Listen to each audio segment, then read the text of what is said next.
이탈리아에서 가장 유명한 것은 프라다와 구찌 같은 명품 브랜드입니다. 하지만 마피아도 유명합니다. 영화 대부로 유명한 마피아는 1년에 얼마나 많이 벌까요? 2016년 이탈리아 유통업협회의 보고서에 따르면 마피아 연간 매출은 1,550억 유로로 추산됩니다. 1유로를 1,444원으로 계산하면 한화로 223조 8천억 원에 달하는 금액입니다. 달러로는 1,670억 달러나 됩니다. 이것은 이탈리아 GDP의 15%에 해당한다고 합니다. 물론 범죄 수익이라 일반 기업처럼 투명하게 공개되는 것이 아니라는 점은 고려될 필요가 있겠죠. 이 돈이 얼마나 큰지 국가와 비교해 볼까요? 2022년 기준 국가별 GDP 56위는 석유의 나라 쿠웨이트로 1,845억 불입니다. 55위는 알제리로 1,919억 불입니다. 마피아 매출이 2016년 통계이기 때문에 최근까지 마피아가 사업을 늘려 매출액이 늘어난 것을 감안하면 쿠웨이트나 알제리를 넘보는 매출액이 될 수 있습니다. 글로벌 기업과 비교해 볼까요? 2022년 4분기에서 2023년 3분기까지 1년 매출액에서 세계 27위가 한국의 삼성전자로 2,002억 불입니다. 26위는 대만의 기업 폭스콘입니다. 2,020억 불입니다. 마피아의 매출이 이들 기업과 유사하니 서민들의 피를 빨아들인 매출이 얼마나 엄청난지 실감할 수 있습니다. 진화하는 마피아. 덴젤 워싱턴이 주연으로 나온 영화 이퀄라이즈 3는 이탈리아 와이너리를 배경으로 합니다. 정의를 구현하는 덴젤 워싱턴이 이탈리아의 포도 농장에서 마피아들을 소탕합니다. 그런데 이들 마피아들은 와인 유통을 이용해 마약을 거래합니다. 미국에서 러시아 마피아 문제를 제기하던 영화가 갑자기 왜 이탈리아로 고개를 돌렸는지 의아했는데 이제야 그 이유를 알겠습니다. 이탈리아 마피아가 마약뿐 아니라 농업 분야에 진출해 엄청난 수익을 올리고 있는 것입니다. 농업 분야에서 가장 눈에 띄는 마피아는 은드랑게타입니다. 이들은 유럽 코카인의 80%를 장악한 것으로 알려지며 연간 매출액만 600억 달러로 추정됩니다.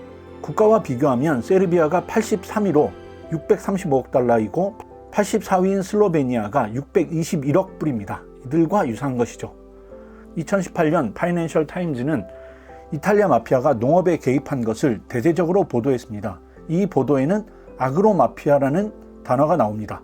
이탈리아어 농업, 아그로컬투라와 마피아가 합쳐져 만들어진 말입니다. 영화 대부에서 마피아는 멋지게 나옵니다. 하지만 1,600억 달러가 넘는 매출을 올리기에 마피아는 서민들을 협박하고 보호비를 갈취하며 마약과 범죄 관련 사업 등을 해댑니다. 2005년 이미 이탈리아 마피아 조직이 가짜 올리브 오일 7,000톤을 판매한 혐의로 경찰에 검거되었습니다. 마피아는 현재까지도 중동산 저급 올리브 오일에 메이드 인 이탈리아라는 상표를 붙여 최상급 올리브 오일로 판매합니다. 또한 가격이 저렴한 해바라기 오일이나 카놀라 오일을 올리브 오일로 속여서 판매해 왔습니다. 이렇게 농업 분야에 뛰어들어 마피아가 올린 매출만 전체 매출이 15%를 차지할 것으로 추정됩니다. 지정학과 마피아. 마피아는 돈벌이를 위해 진화하고 있습니다. 농업뿐 아니라 공공의료사업에까지 손을 뻗치고 있습니다. 농업에서만 1년 220억 유로를 벌어들이는데 판매의 80%가 가짜라고 합니다. 또한 유럽의 심각한 문제인 난민 문제를 악용하기도 합니다. 아프리카 출신의 난민들을 고용하는데 고용된 수가 무려 43만 명에 달합니다. 초국적 기업 수준이죠. 이들은 난민들의 불안정한 지위를 이용해 저임금으로 착취하고 있습니다. 또한 난민들을 마약이나 성매매에 이용하기도 합니다. 이탈리아 식당 중 5,000개가 마피아가 운영하는 식당으로 이를 통해 돈 세탁을 하기도 합니다. 그럼 마피아의 이런 사업은 도대체 지정학과 무슨 연관이 있을까요? 우선 지구온난화에 따른 환경 변화로 식량 생산이 불안정해졌습니다. 최근에는 러시아가 우크라이나를 침공해서 우크라이나의 식량 수출이 막히기도 했습니다. 2010년 튀니지와 이집트에서 민주화가 일어난 것도 식량 공급이 막혀서입니다. 마피아는 이런 농업 상황을 악용해 시장을 교란하고 있는 것입니다. 다음으로 리비아와 시리아의 민주화로 난민 문제가 유럽에서 가장 심각한 사회 문제입니다. 1,000만 명이 넘는 난민이 유럽에 유입되어 치안 문제 등을 야기합니다. 마피아는 이런 상황을 적극적으로 이용해 매출을 늘리고 있습니다. 마피아와 같은 범죄 조직은 다른 범죄 조직과 연계해 돈이 되는 일은 다 합니다.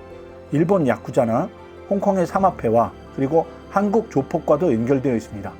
이탈리아에서 마피아가 GDP의 15%를 차지할 정도라는 것은 이탈리아 정부가 손을 쓰지 못한다는 것을 의미합니다.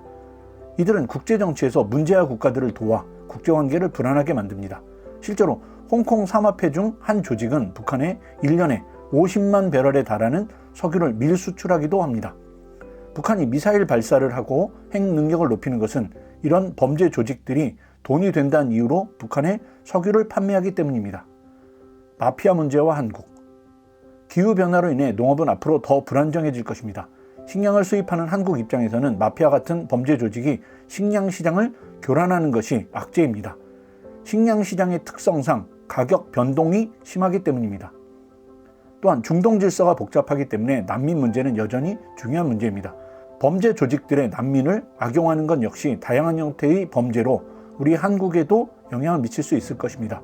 특히 북한과 연관되는 사업으로 북한에 석유나 달러 등을 지원할 수 있다는 점도 우리에겐 걱정거리입니다.